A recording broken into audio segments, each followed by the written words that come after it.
Hello guys, welcome back to my channel B laptop. दोस्तों, आज के वीडियो में हम देखेंगे कि बैंक स्टेटमेंट की एंट्री टैली में कैसे की जाती है। बैंक स्टेटमेंट में जब भी अमाउंट डेबिट साइड में शो होती है, इसका मतलब हमारे बैंक अकाउंट में से पैसे निकाले गए हैं, यानी आउट हुए हैं। अभी 3 माध्यम से निकाले गए हैं। एक तो किसी को हमने पेमेंट किया है, या फिर हमने बैंक में से कैश विड्रॉ की है, या फिर अपनी कंपनी के किसी दूसरे बैंक में पैसा हमने ट्रांसफर किया है। पहला जो माध्यम है, किसी को हमने पेमेंट किया तो इसकी एंट्री पेमेंट वाउचर में आती है।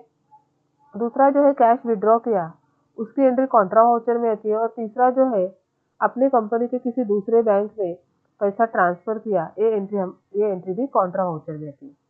यानी जब भी हमें बैंक स्टेटमेंट में डेबिट साइड में अमाउंट शो होती है तो उस टाइम 2 ही वाउचर में एंट्री आती है, एक कॉन्ट्रा वाउचर और दूसरी पेमेंट वाउचर। इसके अपोजिट जब बैंक स्टेटमेंट में क्रेडिट या डिपॉजिट के कॉलम में हमें अमाउंट शो होती है तो इसका मतलब हमारे बैंक अकाउंट में पैसा जमा हुआ है, यानी इन हुआ है।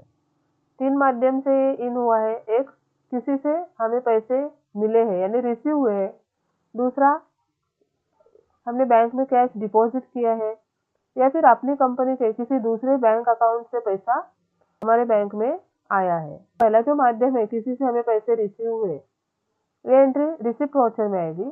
और दूसरा जो है कैश डिपॉजिट किए, ये कॉन्ट्रा वाउचर में एंट्री आएगी। और तीसरा जो है दूसरे बैंक अकाउंट से पैसा अपने बैंक अकाउंट में हमने जमा किए, ये एंट्री भी कॉन्ट्रा वाउचर में आएगी। तो यहाँ पे जब बैंक स्टेटमेंट के क्रेडिट या डिपॉजिट साइड में अमाउंट शो होती है तो यहाँ पे 2 ही वाउचर में एंट्री आती है, एक रिसिप्ट वाउचर और दूसरा कॉन्ट्रा वाउचर। तो दोस्तों, वीडियो को लाइक करें, ज़्यादा से ज़्यादा शेयर करें, सब्सक्राइब करें। मिलते हैं इससे नेक्स्ट वीडियो के साथ। तब तक अपना ख्याल रखें। Thank you for watching.